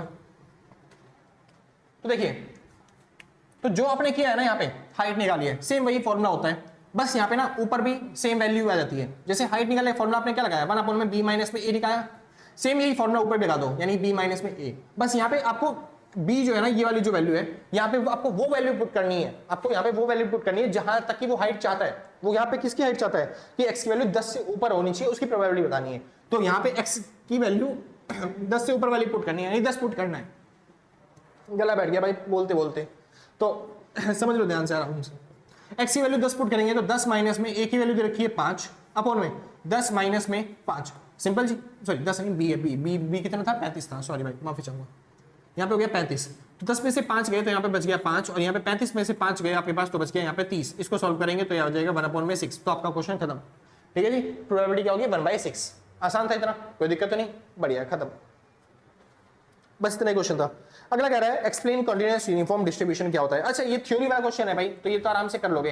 कंटीन्यूअस यूनिफॉर्म डिस्ट्रीब्यूशन क्या होता है, तो कोई भी डाटा अगर आपको इस फॉर्म में दिखाई देता है, नॉर्मल फॉर्म में दिखाई देता है, इसको बोलते हैं कंटीन्यूअस नॉर्मल डिस्ट्रीब्यूशन। सिंपल जी, तो इसको आराम से एक्सप्लेन कर देना क्या होता है, कंटीन्यूअस सीरीज क्या होती है, उसके अंदर क्या चीज होती है, बना के लिख दोगे, आराम से नंबर मिलेंगे। ठीक है जी, तो मेरी तरफ से अगर देखोगे तो नोवा चैप्टर मतलब नोवा क्वेश्चन भी आपका क्या हो गया, खत्म हो गया। ठीक है जी, अब चालू करना है आपका 10वां। अच्छा ये चीज एक चीज हो रहा है, सुनो ध्यान से, आपको ये सारे क्वेश्चन नहीं करने, आपको हर पार्ट के अंदर, चाहे ए पार्ट हो, बी पार्ट हो, सी पार्ट हो, डी पार्ट हो, कोई सा भी पार्ट हो, उसके अंदर से बस खाली 2 ही क्वेश्चन अटेम्प्ट करने, उससे ज्यादा अटेम्प्ट नहीं करने। तो कभी आप सारे के सारे क्वेश्चन लपेटने में लग जाओ और आपका टाइम वेस्ट चला जाए सारा का सारा। ठीक है जी, हर पार्ट में सिर्फ 2 क्वेश्चन करने। मैं तो लाइन से करवा रहा हूँ सारे के सारे, मेरे को लगता है कि कोई सा भी क्वेश्चन आ जाए तो आपके लिए हेल्पफुल होगा। ठीक है जी, लेकिन आपको एग्जाम में नहीं करना। जो पहला क्वेश्चन है वो कंपलसरी था, उसमें हर एक पार्ट करना है, लेकिन जो बाकी जितने भी क्वेश्चन है उसमें आपको 2-2 क्वेश्चन करने हैं हर पार्ट के अंदर। सिंपल जी, बहुत अच्छी बात है, शुरू करते हैं भाई। क्वेश्चन नंबर आते हैं 10वें पे। क्वेश्चन नंबर 10वां दिखाई दे रहा होगा आपको।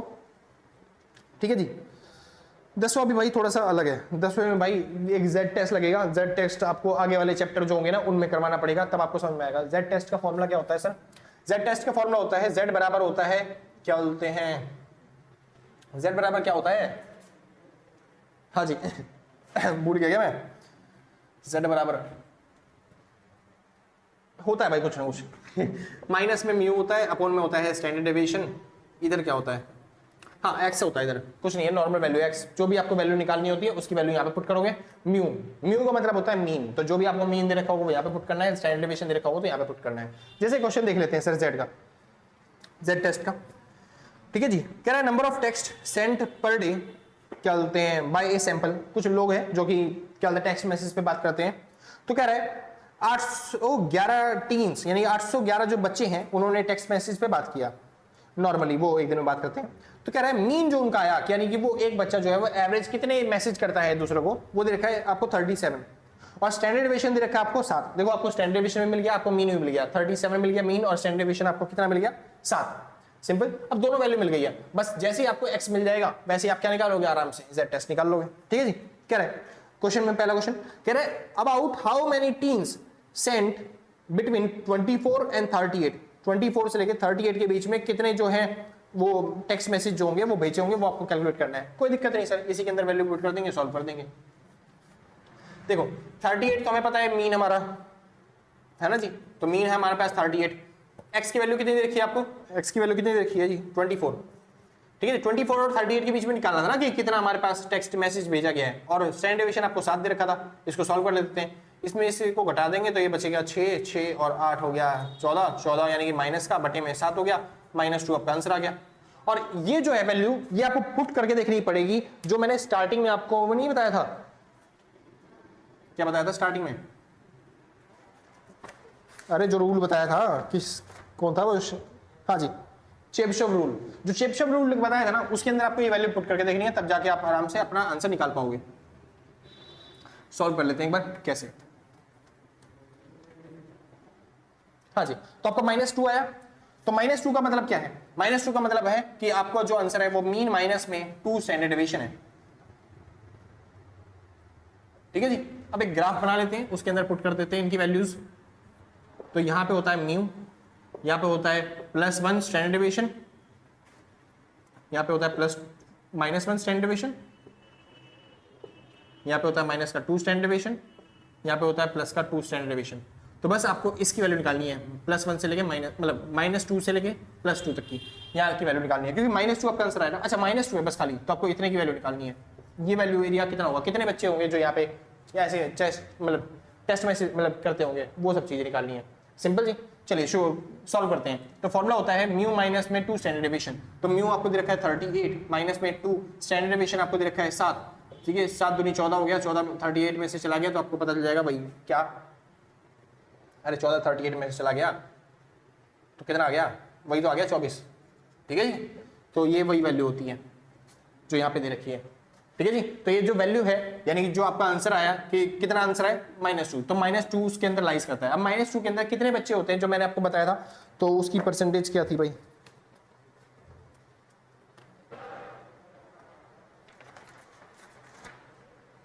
हाँ जी, तो मैंने डायग्राम में बताया था सर आपको कि जो नॉर्मल डिस्ट्रीब्यूशन होता है उसमें यहाँ पे होता है 68%, जो सेकंड ऑर्डर क्या बोलते हैं वो होता है उसमें होता है 95%। तो बस इसकी 95% वैल्यू है। अब 95% वैल्यू है तो हाईएस्ट जो बच्चे थे हमारे पास वो थे 811 बच्चे, 811, लेकिन जो 95 बच्चे हैं वो इसके अंदर लाइज करते हैं, तो बस मल्टीप्लाई में 95% इसका निकाल देना है। लेकिन 95% निकालोगे तो फिर आपको ये सारी वैल्यूज पता चल जाएंगी, हमें तो बस खाली नेगेटिव वाली निकालनी है। तो क्या करना पड़ेगा, आधा भी करना पड़ेगा। तो जैसे ही आप आधा कर दोगे तो आपको आंसर देखने को मिलेगा 385.22। ठीक है जी, तो आपका आंसर ये आएगा जिससे आप आराम से सॉल्व कर सकते हो, आपकी वैल्यू निकाल सकते हो कि कितने बच्चे हैं जो अभी भी टेक्स्ट मैसेज करते हैं, जो कि क्या है, जो कि क्या बोलते हैं टेक्स्ट मैसेज करते हैं किसके बीच में, 24 से लेके 28 से 38 के बीच में। ठीक है जी, हमने एवरेज निकाला था, बच्चे कुछ ज्यादा भी मैसेज करते हैं एक दिन में कुछ बच्चे ऐसे हैं जो 40-40 मैसेज करते हैं, एक दिन में कुछ बच्चे ऐसे हैं जो 2-2 मैसेज करते हैं। ठीक है जी, तो उसने पूछा था 24 से लेके 38 बच्चे मैसेज जो करते हैं, 24 से लेके 38 मैसेज जो करते हैं बच्चे, उनके नंबर्स कितने होंगे, कितनी संख्या होगी, तो 811 में से कितने बच्चे होंगे जो इतने मैसेज करते हैं रोज।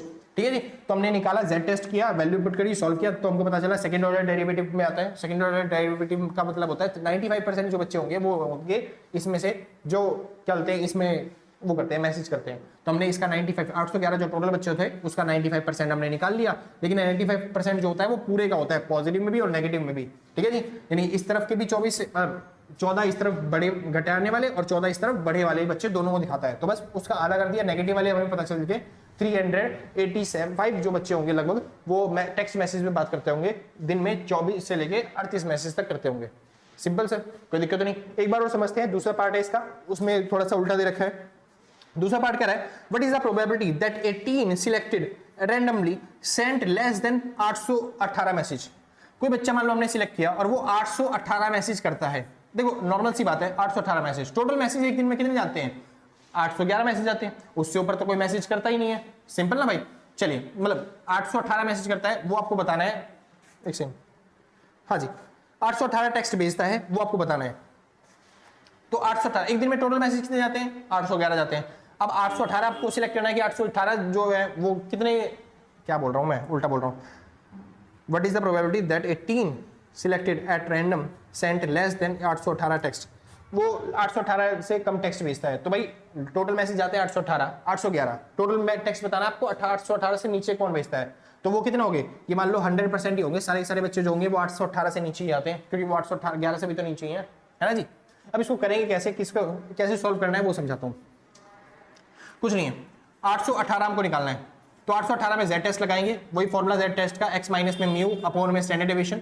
आपको दे रखा है 818 z की वैल्यू मतलब x की वैल्यू माइनस में म्यू यानी 38 अपॉन में स्टैंडर्ड डेविएशन यानी कि 7। जब इसको सॉल्व करोगे आपको वैल्यू मिलेगी यहाँ पे कितनी, 780 अपॉन में 7, जो की वैल्यू बनेगी आपकी 111.43। और ये 100% से ज्यादा वैल्यू आ रही है। अगर आप अप्रोक्सीमेट देखते हो तो आपकी क्या आनी चाहिए, 100%। तो 100% जो बच्चे होंगे वो क्या बोलते हैं 818 मैसेज से कम मैसेज करेंगे। ठीक है जी, क्योंकि एवरेज ही 38 आ रहा है ना भाई, 38 बहुत कम एवरेज होता है, तो ज्यादातर बच्चे जो होंगे 818 कहाँ पहुंचेंगे मैसेज करने के लिए। ठीक है जी, तो 100% बच्चे होंगे जो 818 से कम मैसेज करते होंगे। सिंपल सर, तो ऐसे ऐसे क्वेश्चन है। फिलहाल ये क्वेश्चन ज्यादा अच्छे समझ में आएंगे जब आप लास्ट के चैप्टर कर लोगे, तब ज्यादा बेटर रहेगा आपके लिए। ठीक है जी, एक है भाई 11वां क्वेश्चन। मेरा मन नहीं कर रहा सर मैं 11वां 12वां क्वेश्चन कराऊं, वीडियो वैसे ही बहुत बड़ी बन गई है, आप पूरी देख नहीं पाओगे, और ये चैप्टर मैंने करवाया भी नहीं है, तो फिर इस वजह से मैं यहीं पे छोड़ता हूं सर। बाकी जो अगर करना हो तो भाई मैं पीडीएफ के अंदर डाल दूंगा क्वेश्चन, आप आराम से गूगल करके चैट जीपीटी करके किसी भी तरीके से आप अपने आंसर ढूंढ सकते हो। सिंपल जी, तो मैंने इतना करवा दिया कि सर आराम से आप 60 नंबर तक ले सकते हो, 60-65 नंबर आपके आ जाएंगे, आराम से पास होते हो अच्छे मार्क्स को लेके भी। ठीक है जी, बाकी अगर आपको करना हो तो भाई ज्ञान बढ़ाना हो, नॉलेज बढ़ाना हो तो भाई मैंने क्वेश्चन पेपर डाल दिया है, आराम से सॉल्व करते रहना।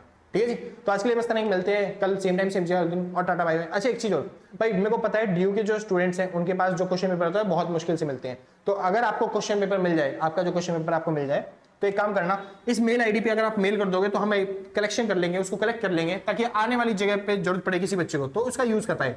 ईमेल आईडी क्या है? विवेक इकोनॉमिक्स